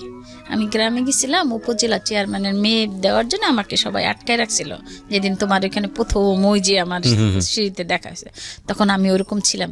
দেখলাম কি বাসর ঘরে তাকে সম্পূর্ণ ভিন্ন, ডায়মন্ডের মতো জ্বলে। সে কথোপকথন হচ্ছিল আপনার হাজবেন্ড আর ওয়াইফের মধ্যে। বললো যে দেখো আমার আরেকবার ইচ্ছা ছিল, দেখতে পেলাম না, ওকে নো প্রবলেম, আমার তোমাকে পছন্দ হয়েছে। আমি আস্তে আস্তে একটু তাকায় আর দেখি ভালোই লাগে। ওকে, তো বললাম যে শুনেন আপনি না আমাকে ধরতে পারবেন না, একটু কাছে আসে তো, আমি আপনি আমাকে ধরবেন না। হ্যাঁ, তো বলি কি না ধরবো না তো, তা গল্প করবো। তা আমি বলছি আমার না, বলছি তোমার মানে, আমি বলছি আপনি কাউকে ভালোবাসতেন বিয়ের আগে? বলে কি না। আমি বলছি কি ঢাকা ইউনিভার্সিটি থেকে মাস্টার্স করছেন, তারপরে কত জায়গায় ঘুরছেন, প্রেম করেন নাই? বলে কি না প্রেম করিনি, কাউকে ভালো লাগে নাই, কেউ দেখি বয়স্ক, কেউ দেখি বুড়ো, কারো দেখি আর একজনের সাথে সম্পর্ক, কেউ দেখি ওই ফুড ইন্সপেক্টরের লোভে বিয়ে বসতে চায়, কেউ দেখি বাবারা অনেক কি করে, আবার আমার ভাই আবার একটু কারো কাছে কিছু চায় যে আমার এরকম একটা ভাই, তার জন্য অনেক কিছু দেওয়া যায়, এই করে করে না আর হয়নি নিল, এরকম করেই বলতেছে। ও আচ্ছা। তো গল্প করতে করতে আমি আবার আমার একটা ফ্যামিলির গল্প আছে, সেটা আমি নাই বলি, মানে খুব কাছের একজন, তার একটা ফ্যামিলি ট্র্যাজেডি আছে, ওইটা বলতে বলতে বলতে বলতে আমরা ফজরের আজান দিল, আমি তাড়াতাড়ি রুম থেকে বেরোয় গিয়ে আস্তে করে ডাইনিং টেবিলে বসে আছি। দেখলাম কি জানেন, সারাটা ওই হুড়মুড় করে সবাই সারাটা রাত ওইখানে ছিল, মানে হুড়মুড় করে সবাই ওখান থেকে বাকছে। আমি গিয়ে আসতে করে এরকম, মানে আমার মা এসে পাশে বসছে নামাজ পড়ে, মা বলতেছে কি, তখন মাকে জড়াইতে রে কান্না করছে। বললাম মা আসলেন তো শেষে? বলছে দেখ পাশের বাড়ির এক লোক দিয়ে, পাশের বাসার তোর অমুক ভাইয়ের বন্ধুর ভাইরে দিয়ে আমাকে খবর দেওয়াছে, কি আসা যায় শোনা, এরকম করে যাই হোক। ভাইয়া গেল, বিয়ে হলো 85 17 জানুয়ারি, আমার সাথে ব্যাস দিনে খাওয়া দাওয়া এই সেই, পরে ওই যে কি জানি বলে, তারপরে আবার আর এক রাত কেটে গেল গল্প করে, পরের দিন আমরা আবার চাংপাই তখন নতুন খুলছে চাইনিজ রেস্টুরেন্ট মগবাজারে, খাওয়াতে নিয়ে গেল। তারপর আমি অনেক গিফট পেয়েছিলাম, টাকা, সব টাকা, তা আমি না দিয়ে দিচ্ছি আমার হাজবেন্ডকে, সে খুব খুশি হয়েছে। তার আবার টাকা শেষ, গ্রাম থেকে লোকজন আসছে না, হোটেলে রাখছে, তার টাকা শেষ হয়ে গেছে, সে খুব খুশি। কি হয়েছে, ভালোই হয়েছে, বউটা তো ভালোই বেশ। তা আমরা সিনেমা দেখলাম, চাংপাই রেস্টুরেন্টে খেলাম, তারপরের দিন এরকম করে 5 দিন। মনে মনে বলি কি যায় না কেন, আমি পড়বো কখন, আমার তো পরীক্ষা সামনে। সেই আবার বলল নিল আর এবার আর বেশি থাকবো না, পরের বার এসে থাকবো। মনে মনে কি তুই আসিস না? তো আচ্ছা ঠিক আছে, আমাদের সে চলে গেল। ফার্স্ট আমাকে একটু আদর করে গেল, এই ফার্স্ট আমাকে সে ধরলো, আমিও কিছু বললাম না, ভালোই লাগছে। এই চলে গেল তো সে খুলনা গেল, ফোন করতো, এখন ফোন ধরতে অসুবিধা নেই, এখন সব অনেক ফ্রিডম। এখন বলে ফোন ধরলে কথা না বললে বলে কে, বলে দাদু আমি, আচ্ছা দাদু বলে, বলে কেউ আচ্ছা নীলু, আচ্ছা তুমি এই ধরো এখন থেকে ফোন। আমি বলি পড়ি তো, 3 তলা থেকে আসবো, ফোন ধরবো, তো বলে প্যারালাল লাইন দেই। আমি বলছি না না না না দরকার নাই। যাই হোক ভাইয়া 21শে ফেব্রুয়ারি আবার এসে সে আমাকে নিয়ে গেল ইসে, বলে ভাইয়াকে নিয়ে গেল খুলনা কোয়ার্টার পেজ, আচ্ছা অফিসার্স কোয়ার্টার। তো নিয়ে গেল খুলনাতে, আমার লাইফ শুরু হলো। এই কয়দিন আমরা নতুন আলাদা, একটা জীবন। কিন্তু আমি কলেজ থেকে স্কুল থেকে এসে খুঁজতাম, দূর থেকে বারান্দায় দেখা যেত নতুন কোনো কাপড় শুকা দিল কিনা কেউ, তো তাকে খুঁজতাম মনে মনে, ভালো লাগতো, খুব মায়া লাগতো, আসতো দেখতাম। মানে একটা জিনিস যেটা হচ্ছে যে আপনার লাইফে প্রেম এসছে আসলে বিয়ের পরে, হাজবেন্ডকেই ভালোবাসা, সেই আপনার জীবনের সবচেয়ে স্বপ্নের পুরুষ বা মনের মতো মানুষ। জি হ্যাঁ, এবং আমি দেখলাম যে এত ভালো হয়, ভাইয়াদের তো রাগ আছে, ভালো ভাইয়ারা কিন্তু রাগ আছে কেন যেন, তাকে মনে হইলো মানে এত ঠান্ডা, এত ভদ্র, এত এত অমায়িক, এমন মানুষ হয়। তারপরে যাই হোক, আমি তাকে যাওয়ার সময় শুধু সে যখন আমাকে আদর করছে, আমি বলছি তুমি ভালো অনেক না, শুধু এতটুকুই বলেছি। তারপরে হাসলো, হাসলে মনে হয় কি মুক্তা ঝরতো তার মুখ, তার দাঁত এমন ছিল, বাবা, মানে ডায়মন্ড বসানো ছিল মনে হয়। তো ওইগুলি সব আমার মানস পটে আঁকা, আর ভালো লাগে না পড়াশোনা। বই খুলি তারে দেখি, কলেজে যাব 5 টাকা ভাড়া রিক্সায়, 10 টাকায় উঠে যাই, আসবো 15 টাকায় উঠে যাই, কারণ যদি গিয়ে দেখি একটা নতুন লুঙ্গি ছড়ানো। লুঙ্গি ছড়ানো বলতে আসলে লুঙ্গি সে এসে গোসল করবে না, আচ্ছা আচ্ছা, গোসল করলে বারান্দায় লুঙ্গিটা দিবে, ওকে, তো নতুন লুঙ্গি কার হবে? ও মানে সেই মানুষটা আসছে এরকম একটা, এরকম। আচ্ছা ওকে, আমি মানে আশা করতাম যে সে চলে আসবে, চলে আসবে। তো যাই হোক, আসার আগে বলে নাই 21শে ফেব্রুয়ারি আমি আমার বোন সিনেমা দেখতে যাচ্ছিলাম, পথে আমার নজর তো এটা দেখছি স্কুটার ছিল, তখন স্কুটারে একটু দেখেছি, আমি বলছি আপা রিক্সা ঘোরা, বোনদের বলছে মেজো বোন বা রিক্সা ঘোরা, আমি বলছি কেন, হচ্ছে আসছে, আপা বুঝে গেছে। এসে দেখলাম আমরা, সে উঠতেছে আমরা উঠি মোহাম্মদপুরের বাসায়। তো বললো কি আমি নিয়ে যাব, একটু খারাপ লাগলো, ভালো লাগছে, যাব কিন্তু পরীক্ষা, বললো কি এসে পরীক্ষা দিবা, আমার এখানে পড়বা। ভাইয়া নিয়ে গেল, অনেক এর মধ্যে কিছু কাহিনীগুলো বলার দরকার নেই, সে গিয়ে সে আমাকে পড়াইতো, আচ্ছা, সে পড়াইতো রাত জেগে, সারাদিন চাকরি করতো, আবার এসে রান্না, একটা মহিলা রেখে দিল হেল্পের জন্য কোয়ার্টারে, সব কাজ আস্তে আস্তে ভাইয়া মানে টাকা টুকা দিছিল টিভি কেনার জন্য, একটা টিভি আনলো ঘরে, তারপরে ফ্যান ট্যান কি যাবতীয় একটা সংসার সাজাতে যা লাগে টুকটুক করে একটু একটু আমরা বাইরে গিয়ে গিয়ে কিনে নিয়ে আসতাম, থালা বাসন, মানে একটা লুসনি থেকে শুরু করে সব কিছু কেনা লাগলো। তো আর একটা মহিলা ঠিক করলো, ও কাজ করে দিয়ে যায়, মাছ কুটে টুটে দিয়ে যায়। একদিন আমি, ও আসে নাই, মাছ করছিলাম, তো এখান দিয়ে মাছ হাত ফেরে গেছিল, ইঞ্জেকশন লাগছে দেয়া। তো ভাই বোনের মধ্যে ভাইরাই তো কাজ করছে, কাজ করিনি। তারপরে ওই দিনের পর থেকে সেও প্রতিজ্ঞা করলো যে আর কাজ করবা না, শেষ, মানুষ রাখলো। আর মাছে এমন পানি দিতাম, আলাদা ঝোল জাল দিত, আলাদা ঝোল জাল দিতে, মাছ তুলে রেখে জলগুলি জাল দিয়ে কমো, কারণ মাছ থাকলে তো সিদ্ধ হয়ে যাবে, সে গলে যাবে। লাউয়ে পানি দিতাম এতগুলি। তো 2 দিন দেখে আমাকে আবার ওই মহিলা খুব আদর করতো, বলতো বউ বউ বলে ডাকতো। আমি আবার বলতাম কি চাচি, আমার না এই নাই, শ্বশুর শাশুড়ি নাই, আমার না বউ শুনতে ইচ্ছা করে, তুমি আমাকে বউ বলো। তো বলতো যে বউ এই লাউ এখন সরান, লাউ উঠান, এরকম করে যায়। এই করতে করতে ভাইয়া আমি পরীক্ষা দিলাম, ঢাকা আসলাম, পরীক্ষা ওই শনি আরো 2 ভাই বিয়ে হয়েছে আমার, আরো 2 ভাই বিয়ে করছে। কারণ সত্যি কথাই ভাই, আমাদের তো এতগুলি ভাই বোন, একটু তো সরাতেই হবে, স্পেস লাগবে না? নিশ্চয়ই নিশ্চয়ই। তারপর ছোট বোনটা পড়তো 8-এ, তখন আমার বিয়ের সময়। আর তারপরে এ বিয়ে করলো, আরেক ভাই বিয়ে করলো জুনে, আরেক ভাই বিয়ে করলো 28শে নভেম্বর। তো আমি সবগুলিতে অ্যাটেন্ড করতে পারলাম না। জুনে যে ভাই বিয়ে করছে সে সময় আমি ঢাকাতে লালমাটিয়ায় পরীক্ষা দিই। আচ্ছা, তখন তো ওই যে এপ্রিলে শুরু হইতো পরীক্ষা। জি। তো প্র্যাকটিক্যাল দিতে আর ইচ্ছা করে না, চলে যাব তার কাছে, প্লেনে আসতাম যশোরে। তা যাই হোক কোনো রকম দিলাম, সেকেন্ড ডিভিশন পেলাম। তো বললাম আমার এনাফ। আবার লালমাটিয়াতেই ভর্তি করলো যে তুমি তো লালমাটিয়া যাবাই, মানে ঢাকা যেতেই হবে, লালমাটিয়ায় ভর্তি হও। ইন্টারমিডিয়েট পাস করলাম 85, 86, 87, 1 বছর বোধ হয় 87-তে। 88-তে গিয়ে আমার মেয়ে আসলো আমার পেটে। আচ্ছা, আসলো 88। আপনার প্রথম সন্তান, প্রথম মেয়ে। আর সে ভাই তো অনেক কষ্ট হলো মেয়ে। যাই হোক মেয়ে হওয়ার পরে মেয়েটা হয়তো অনেক মানে 12 পাউন্ড ওজন হয়েছিল নর্মাল। তো সেই দিনে তো আর সিজার সহজে করতো না। তো ইচ্ছা ছিল ঢাকায় টিএ চৌধুরীর কাছে, কিন্তু সে বলতেছে না আমার বেবি আমার কাছে হবে, তুমি কি বলো? আমি বলছি আমারও ভালো লাগে না, তোমার কাছে থাকবো।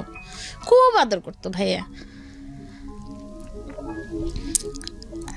মনে হয় যেন কি বলবো, মানে আমার ভাবিরা বলে যে কি বলবো, যে মাথায় করে রাখবো না, ননির পুতুল মতো। নীলু হলো ননির পুতুল।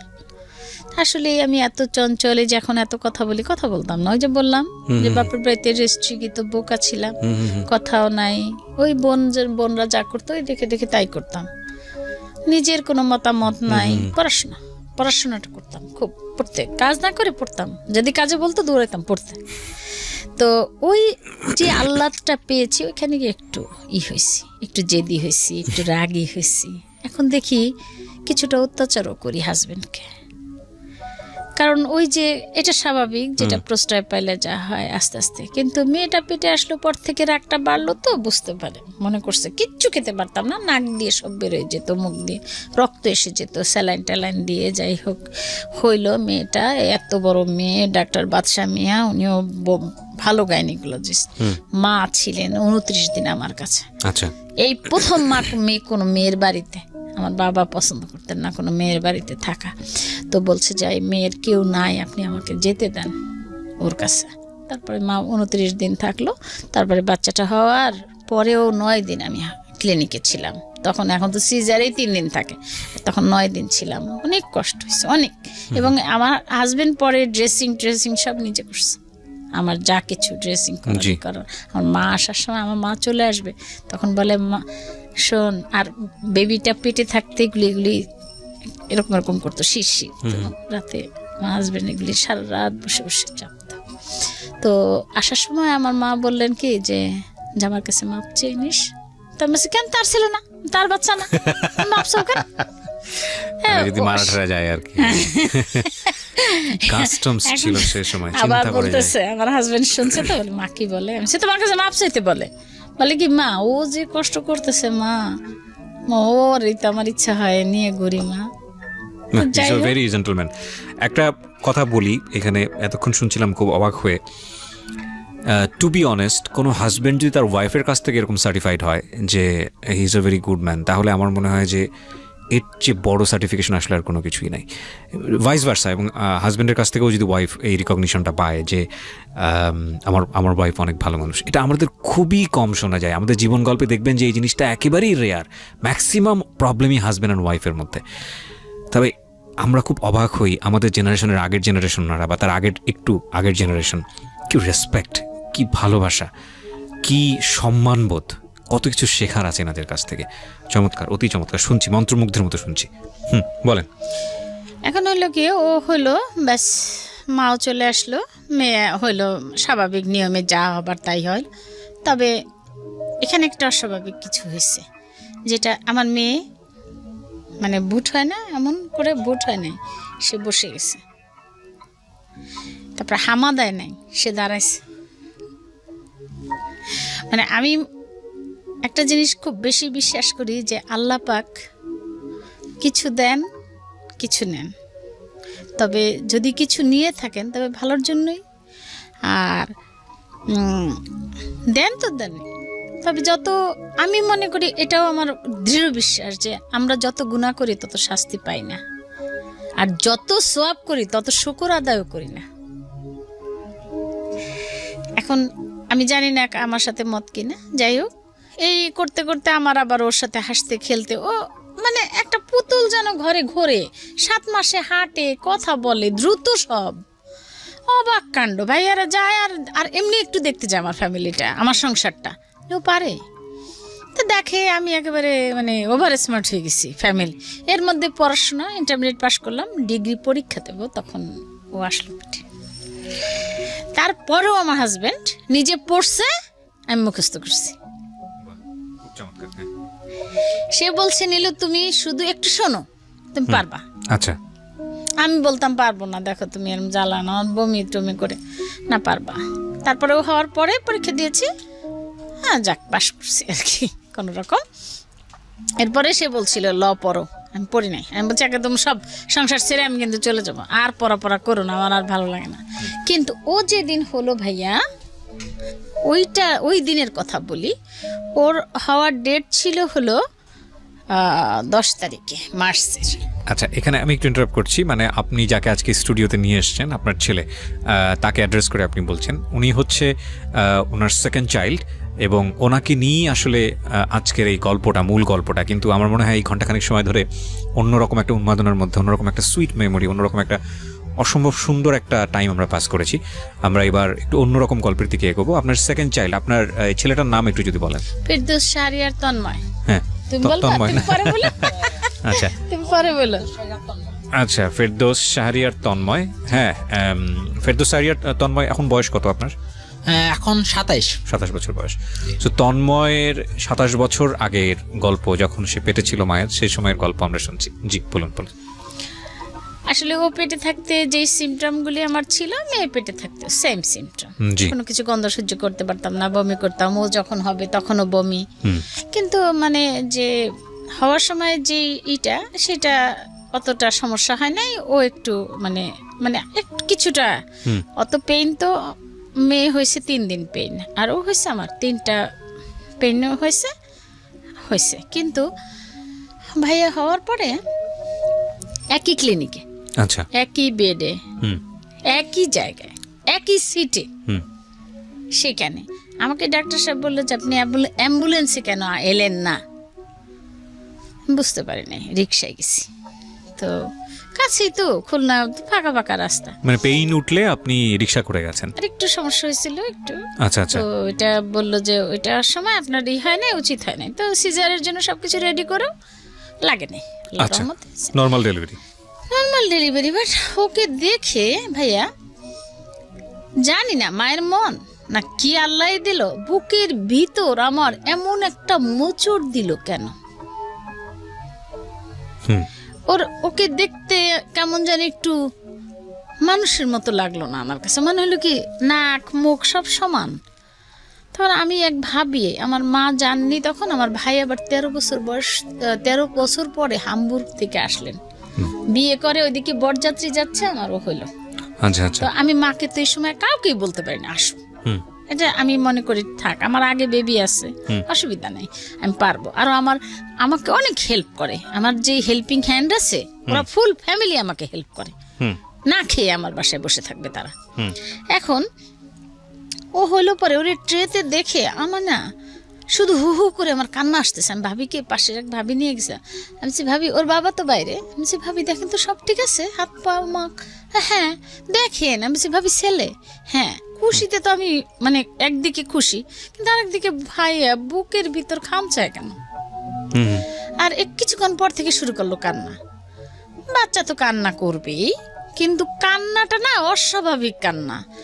এই মানে খিচুনি উঠলে যেরকম কান্না, খিচুনি কখন দেখেছেন আপনি? আমি জানি না খিচুনি দেখেছেন কিনা, এমন বাঁকা হয়ে যায় মানুষ, মানে ধনুষ্টঙ্কার রোগীর মতো। হ্যাঁ, এরকম এরকম পিঠটা এমন হইতো, আর পা আর মাথাটা এরকম থাকতো ইসে ট্রেতে। ও ঠিক ওই খিচুনির মতো একটা হইতো কান্না। তো রাত ভোর ওর বাবা আবার ওর বোনটাকে নিয়ে আসলো, এশা, মেয়ের নাম এশাকে আনলো, আমার ভাই হয়েছে। সে এসে কোলে নিল ওরে, কিন্তু ওরা চলে গেল। আমি সারা রাত আর ঘুমালাম না, ফিডিং করে না সে, নার্সটা এত চেষ্টা করতেছে, তা করে না, কান্না কান্না কান্না। 3 দিনের দিন আমি চলে আসলাম হসপিটাল থেকে। তেমন সমস্যা হয় নাই আমার। মেয়ের সময় যা হয়েছিল ওর সময় হয় নাই। ও হয়েছে 10.5 পাউন্ড, কিন্তু আমার কোনো সমস্যা হয় নাই আল্লাহর রহমতে। বাসায় আসলাম, কিন্তু ভাইয়া মন তো মানে না। বাসায় আসার পর থেকে দেখলাম কি ওর পেটের এই চামড়াগুলি আস্তে আস্তে আস্তে আস্তে ফাটা ফাটা ফাটা ফাটা। মার্চ মাসে কিন্তু গরম শীত শীত ভাব, তখন শীত থাকতো। 91-তে না শীত ছিল, তো এরকম এরকম চিট ধরে ফেটে ফেটে গিয়ে রক্ত মুখোমুখো হয়ে গেছে। আচ্ছা, তুই রক্ত মুখোমুখো কেন হলো? ওর বাবাকে আমি বললাম, তুমি যাবা ডাক্তার কাছে নাকি আমি যাব? আমি কিন্তু যাব, আমার তো আছে, প্রবলেম আছে।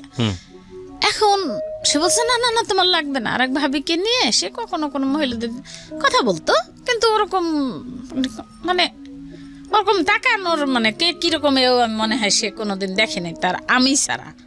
নিখুঁতভাবে কাউকে দেখার তো প্রশ্নই ওঠে না। আমার মাকে দেখেছে, আর তার মা বাবা সেটা আলাদা, আমি সেটা আমিই দেখি নাই তাদের। তো ওরে নিয়ে আর এক ভাবিরে নিয়ে এক রিক্সা চলে গেল। আমি বলছি আমি যাব, চলে গেল। গিয়ে ডাক্তার কামরুজ্জামান একজনই ছিল শিশু স্পেশালিস্ট, তাকে দেখালো। বললো যে অসুবিধা নেই, একটু বেশি করে অলিভ অয়েল দেন, বাইরের তেল টেল ওসব দিয়ে না। আমি তো মানে আমি ছেলে হবে আমি জানতাম না, কিন্তু আশা করছি একটা ছেলে হইতো তাহলে আমি পরে আর বাচ্চাটা নিতাম না, 2টা মানুষ করি। এই তো যাই হোক, ছেলে ওই কিন্তু ওর ভিতরে কোনো স্বাভাবিক কিছুই দেখি না। সারা রাত চিৎকার করে।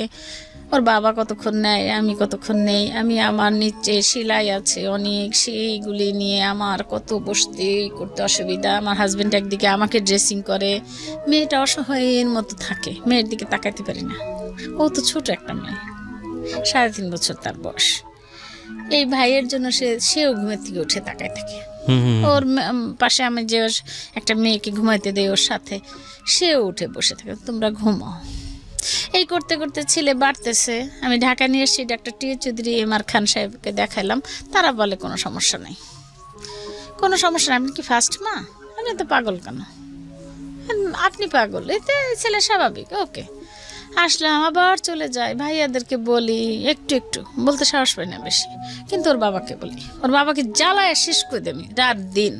তুমি আমার জানো না, আমার ছেলের সমস্যা, আমার ছেলের সমস্যা আছে, আমার ছেলের সমস্যা আছে। না, সে স্বীকার করেই না।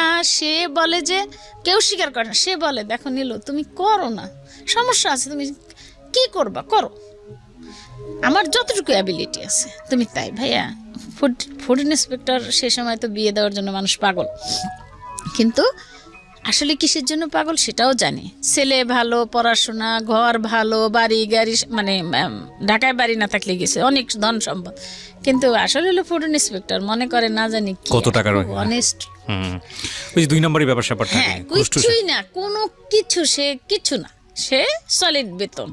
বলছি নিল আরেকটা আছে, তাদের সরকারি একটা নাকি পার্সেন্টেজ আছে, ওগুলো আমাকে বলতো না। একটা সরকার নাকি দেয় 100 টন গেলে এই দেয়, মালটাল গোডাউনের মালটালের ব্যাপার আছে, এটা সরকারি পাও না, এটা তার ন্যায্য পাও না। তো বলতো কি নিল আমার যা আছে ওইটুক দিয়ে তুমি ওরে যা পারো করো। আমি ওরে নিয়ে ঢাকা আসতাম, ওই মেয়ে খুলনা রেখে। এই করতে করতে আমি 95-তে আমি বললাম আমি ঢাকা থাকবো, খুলনা থাকবো না, তুমি থাকো। আমি ছেলে মেয়ে নিয়ে চলে আসছি ঢাকায়। এসে বাসা ভাড়া নিলাম, ডাক্তার দেখাবো, স্কুলে ভর্তি করবো। গেলাম সুইট বাংলাদেশে। আচ্ছা, সুইট বাংলাদেশ সিম্পটম কি দেখেছিলেন ওই সময়টাতে? আপনি নিজে সিম্পটম কি দেখলেন যেটা দেখে মনে হচ্ছে? দেখলাম যে ও শুধু জিদেই করে, মাথা ঠুকায়, আর যা মানে বলতে পারে না, কিছু কথা বলে না। আচ্ছা আচ্ছা, কথা বলবে না কেন? আমার ছেলের এত বছর বয়স হলো, 14 মাসে সে বলছে কি কি কি কি সারাক্ষণ, আর কান্না, গড়াগড়ি, চিৎকার। আমি শুকাই এমন হয়ে গেলাম ভাইয়া। সবাই বলতো কি হয়েছে, কি হয় গ্রামে বলে সুতিকা মতিকা এরকম একটা কিছু বলে যে এরকম কিছু হয়েছে নাকি তোমার। আমি ওই কারো কথায় কোনো পাত্তা দিতাম না। আমার জগৎ হয়ে গেল ভিন্ন। কিসের খাওয়া, কিসের পড়া, কি করব, ফিটিংও করতো না। মুখ দিয়ে জোর করে চামচ দিয়ে ঢুকাই দিতাম, খেত না। ভিতরে যে ভাই আমার জ্বলে পুড়ে যাচ্ছে, আমার কি ছেলের স্বাভাবিক না, কিন্তু কি তা আমি বুঝি না। সমস্যাটা কেউ বুঝিও। আর আমার ভাইরা ঢাকা আসলে বলতো কি বোকা, তো বোকারা একটু বাচ্চা কাচ্চা নিয়ে এরমই করে। নিলাম আলাদা বাসা, ভাইরা সব তখন বাইরে। 2 ভাই মাত্র বাংলাদেশে, গ্রামে থাকে বেশি, ঢাকা শহরের জমি জমা দেখাশোনা করে, আর কারো কোনো পাত্তা দেই না। আমার যা মন চায় আমি তাই করি। ওরে নিয়ে এই ডাক্তার ওই ডাক্তার, আর স্কুলে ভর্তি করলাম, লালমাটি স্কুলে ভর্তি করলাম। পরে আমার বাপের বাড়ির সাথেই লালমাটি স্কুলে ভর্তি করলাম। সেখানে 3-4 দিন ক্লাস করলো, ভর্তি টর্তি করলাম। 5,000, সে সময় 5,000 টাকা দিয়ে আমার কিছু গহনা সব আমি সেল করলাম ওর ট্রিটমেন্ট। তো ওই ভর্তি করলাম স্কুলে 5,000 টাকা দিয়ে। তখন বললাম কিন্তু যে আমার ছেলেটা না এরকম। প্রতিদিন গেলে দেখতাম কি আমার ছেলের এখানে আঁচড়ের দাগ, পিঠে, মাথায়, এই কানের এখানে, এখানে, এইদিকে রক্ত। কি হয়েছে বাবা? স্যাররা মারছে, স্টুডেন্টরা মারছে। মা আমাকে পাগল বলে। তখন আবার বলা শুরু করছে। তো আমি বললাম যে আচ্ছা, কয়দিন দিয়ে আমি বলছি কি আমার বাপের বাড়ি রেড়িয়ে দিছিলাম, ভাবলাম যে মোহাম্মদপুরটাকে বাপের বাড়ি এই বলি আর কি। তো বললাম যে মাদারীপুর তো আর কোনোদিন যাই না। তো বললাম যে বাজান তোমাকে বলে, আচ্ছা ঠিক আছে। কয়দিনই করে আমি আবার ওই স্কুলের টিচারও হলাম। বললাম কি যে আমাকে দেন, আমি পয়সা নেব না, আমার ছেলেটা একটু থাক, কারণ সমাজ দরকার তো ওর। আমার মনে হয় মানুষের সাথে মিললে ওই হবে। পরে কি করছে না ভাইয়া, 97 সনে ওর বাবা চলে আসলো ঢাকায় বদলি হয়ে। না ঢাকা না, ফরিদপুর নগরকান্দা বদলি হলো একটা জায়গার নাম। ওইখানে বদলি হলে আমাদের নিল, বলে কি ও না ওইখানে মানুষের সাথে মিলবে টিলবে, ভালো হলো। বড় সাহেবের ছেলে, সবাই আদর করে, ওইখানে বেশ আদর পেয়েছে। কেউ কোনো করে নাই। আর আরেকটা, আমার বাপের বাড়ির থেকেও কেউ ওরে কখনো অবহেলা করে নাই। ও উল্টাপাল্টা কাজ করতো, নিজের কাজগুলি করতে পারতো না। হয়তো টয়লেটটা ভিন্ন ভিন্ন জায়গায়, খুব বেশি না, খারাপ কিছু করতো না, কিন্তু হয়তো মানে জায়গা মতো আমার নিয়ে বসাইতে হইতো, বা এরকম একটা কিছু করে ফেলতো হয়তো ডাইপারে। তো আমি অনেক বছর পর্যন্ত ডাইপার ইউজ করছি। সে সময় কিন্তু ডাইপার ছিল না, প্লাস্টিক পেন্টির মধ্যে আমরা একটা কাপড় দিয়ে ব্যবহার করতাম। তো যাই হোক, ভাইরা সব তো বাইরে, কেউ কিছু বল না। আমি আমার ইচ্ছা মতো ওরে ট্রিটমেন্ট করানো, যেখানে যা লাগে, খাই না খাই, আমার খাওয়ার পয়সা দিয়ে না খাওয়া, যেটা টাকা দিত ওর বাবা আমার কাপড় চোপড়ের জন্য, আমি সব কিছু ওর পিছনে ব্যয় করে আমি করলাম। মেয়ের টাকা, মেয়েরও তো পড়াশোনার জন্য দিত, মেয়েকে দিলাম এক স্কুলে, ওকে দিলাম আর এক স্কুলে। ওই স্কুলের টিচিং নিলাম, লাভ হলো না। ক্লাসে তো আমি এক ক্লাসে তো আর থাকতে পারি না, ওর ক্লাসে। এখন দেখা যায় কি ওর ক্লাসের বন্ধুরা বড় হয়ে যায়, ও ছোট। তারপর ওইখান থেকে নিয়ে ওই গেলাম নগরকান্দা থেকে ফরিদপুর থেকে ওরে গিয়ে বেশ 2000 সালে আমরা ঢাকায় আবার আসলাম। ওকে ওই 3 বছর ও খুব আরাম করলো, স্কুলে গেল আসলো। বড় সাহেবের ছেলে, ও এসে বলতো মা শাহেদ সাহেবের ছেলে আমি। তা আমি বলছি শাহেদ কি? তো ওই যে আমাদের সাবঅর্ডিনেট যারা থাকতো তারা তো খুব আদর করতো। বললাম হান্নান ভাই শাহেদ কি? বলে কি বড় সাহেবের ছেলে। বলে তো ও শুনছে শাহেদ আমাদের ইলেকট্রিশিয়ান। শাহেদ আবার আমাদের ইলেকট্রিশিয়ান। এখন ও বলতো কি মা আমি কি শাহেদের ছেলে? তাই আমি বলছি কি ওই বড় সাহেবের ছেলে। কথার ভিতরে কিন্তু ওর অগোছালো রয়েই গেছে, ওর কথা গোছানো হচ্ছে না ভাইয়া। আমি যা বোঝার তা বুঝে নিয়েছি, কিন্তু সমস্যা বুঝতে তো পারি না।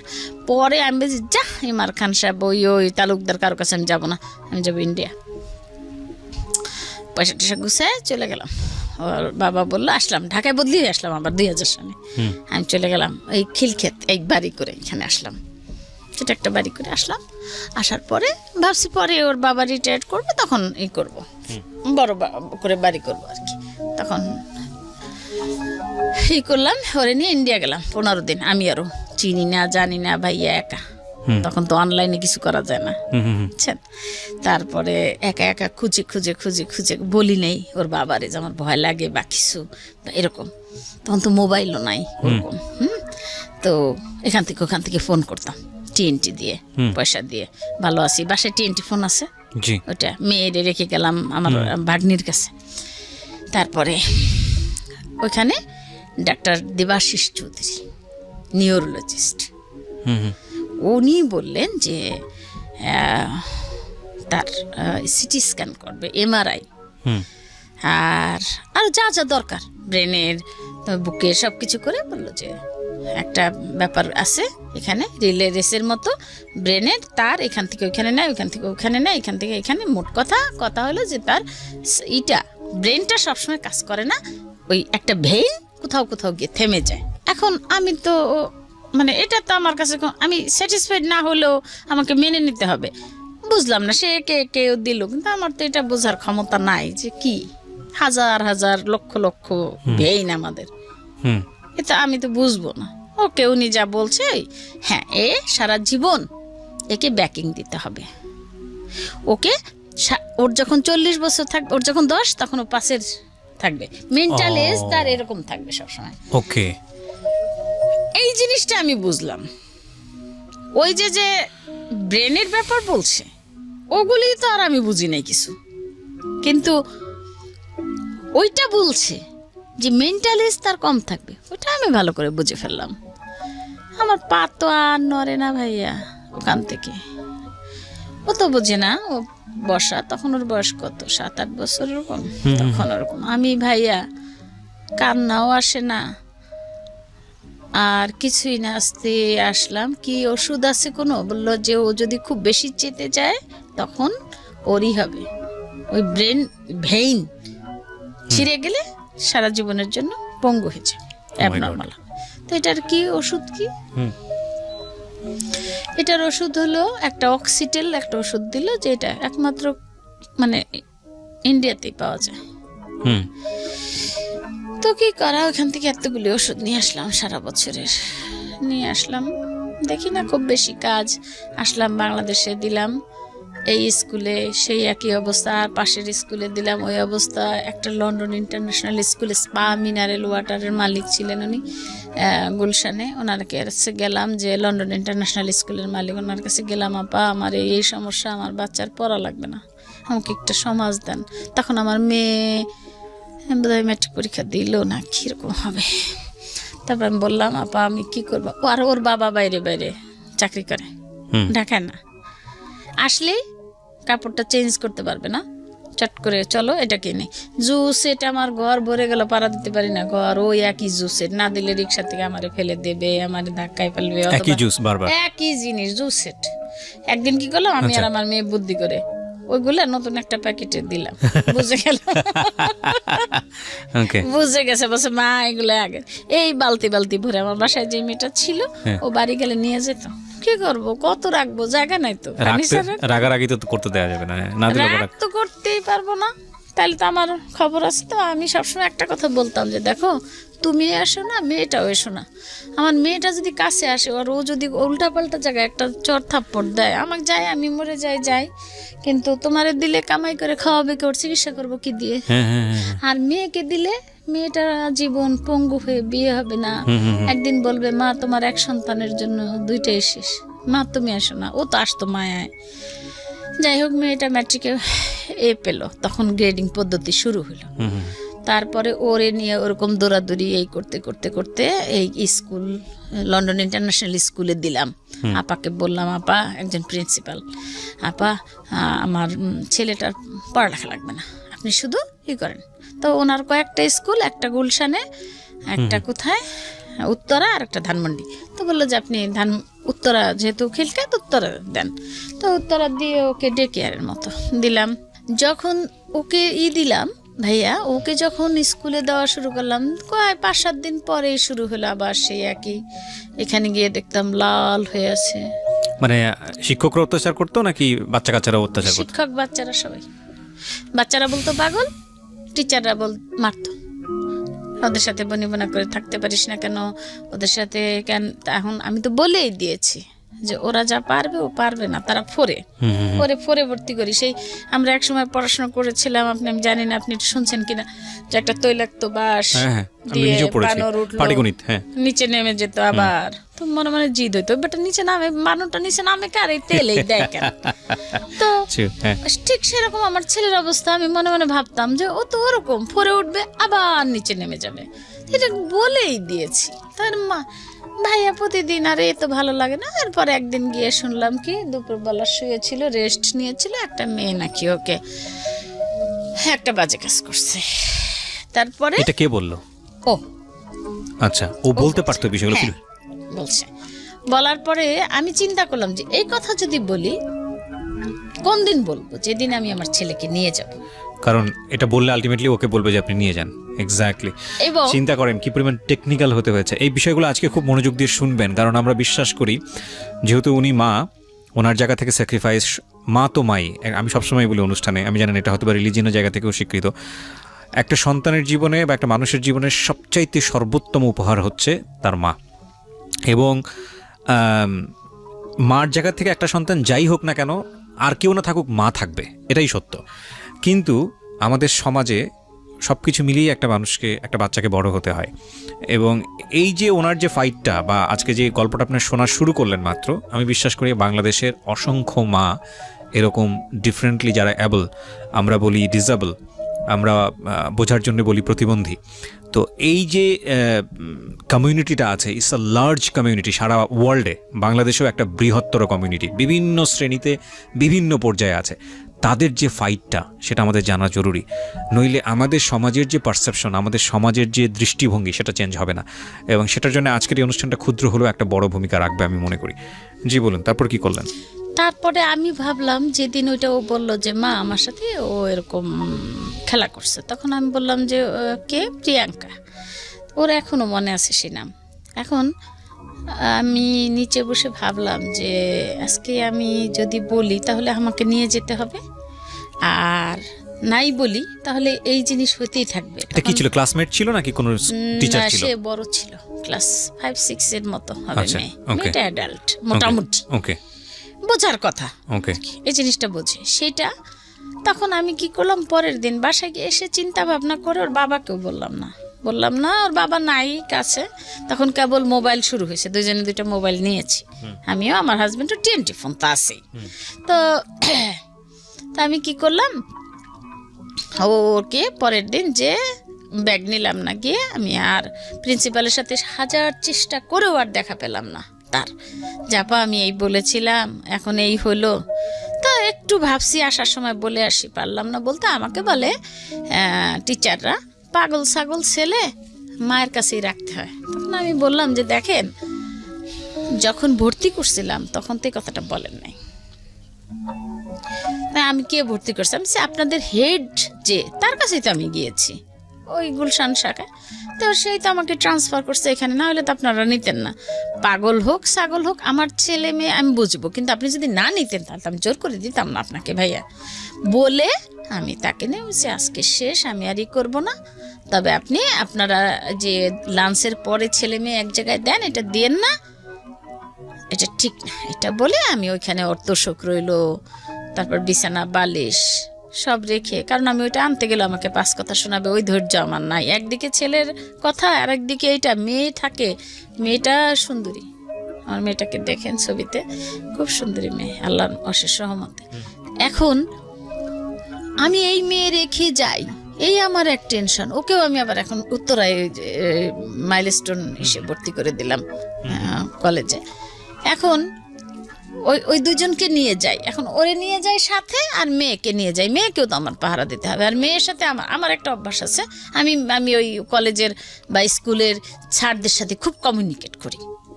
আচ্ছা, ভেরি গুড। হ্যাঁ, আমি সব সময়, এটা আমার একটা মানে ব্যাড হ্যাবিট বলুক যাই বলুক, না এটা ভালো, তো অভিভাবক হিসেবে খুবই ভালো। হ্যাঁ, তারা বিরক্ত হোক যা হোক, একবার না করি আরেকবার করি, যখন বুঝি না এই টাইমে টাইম বুঝে করি।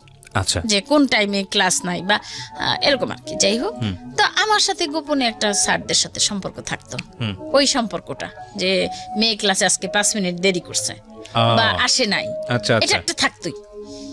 তো এরকম আর কি, যাই হোক। তো মেয়েটাকে আস্তে আস্তে আমি আবার একটু করলাম, আমি আর আমার হাজবেন্ড ওর বাবাকে বললাম, দেখো ছেলে তো বুঝতেই পারলা এরকম, এখন বলো আমি মেয়েকে কি বিয়ের ব্যবস্থা করব? ও আমরা আমেরিকা যাওয়ার জন্য, তখন ভাইরা আমেরিকায় চলে গেল। ভাবলাম এই দেশে তো কোনোদিন এরকম হবে না কিছু, তা আমি বাইরে চলে যাই। আমেরিকার যাওয়ার জন্য আমরা সবাই প্রিপারেশন নিয়ে আমেরিকা এম্বাসি ফেস করলাম, দিল না ভিসা পেলাম না। আচ্ছা, আর এমনই দুর্ভাগ্য যে প্রতি লটারি ডিবি সবাই পায়, আমার ঘরে সবাই পাচ্ছে, ভাই ভাবিরা পাচ্ছে, তাদের ভাইরা পাচ্ছে, বোনরা পাচ্ছে, আমি পাই না। আমার ভাই বোন কেউ আমরা লটারিতে পারি না, তারা এমনি যাচ্ছে, লটারি পাই না। তো মাকে বললে মা তো সবসময় ওই চিন্তাই করে, হারে আমার মেয়েটার কি হবে, কি হইলো এই। আর আমার দিবানিশি কোনো ভাইয়া কাজ নেই, শুধু ওই একই, ওরে কোথায় নেব, ওরে কি করব, ওইদিকে মেয়েটা হচ্ছে বড়, মেয়েকে কি করব, এই করে করে মেয়েকে আমি ই করলাম যে বাবা তুমি দেখো তো বিয়ে দেব তোমাকে। প্রথম তো তেলে বাগুনে চেচ্ছে, কোনো মতেই পারলাম না। ওর বাবাকে খুব ভালোবাসতো সে, বাবা ভালোবাসারই লোক, তারে ভালো না বেশে কারো উপায় নেই, সোজা কথা, তাকে ভালোবাসতেই হবে, আপনিও বাসবেন। বাহ, বিউটিফুল। আমার কথা হলো যে আপনি পাশ দিয়ে একটা লতা পাতা, একটা শিয়াল গেছে, সেও বলবে ভদ্রলোক ভালো, মানে ওর জবান খুলে দিলেও বলবে এটা। তো এখন ভাইয়া ওর বাবাকে ভালো না বাসার কোনো কারণ দেখি না। আমি মনে করি আমাকে ভালোবাসছে সে, এটা আমার জীবন ধন্য, আমার মার দোয়া আমি মনে করি। কারণ মার তো দোয়া করে সবার জন্য ভালো মন্দ। আর ছোট সেই সময় তো আমি শান্তশিষ্ট ছিলাম, আমি মার দোয়া পেয়েছি। তো যাই হোক, এখন ওর বাবাকে বললাম যে দেখো আমরা একটা কাজ করি, 2টা বাচ্চা নিয়ে টেনশন, আমি তো পারি না, আর তুমি যদি ঢাকার বাইরে না থাকো আমিও তো সংসার চালাতে পারবো না, আমাদের তো ওরকম নেই, তাইলে আর দেশের জমি জমা বিক্রি করে আনাও তো ভালো লাগে না, তুমি একটা কাজ করো, ওই মেয়েটারে আসো তো বিয়ে দিই। ওকে, আমার বোনদের সাথে বুদ্ধি শুদ্ধি করে আমি চিন্তা করলাম যে আমার ফ্যামিলিতে আসলে আমার ভাই বোনরাই আমার, তার মানে নেই।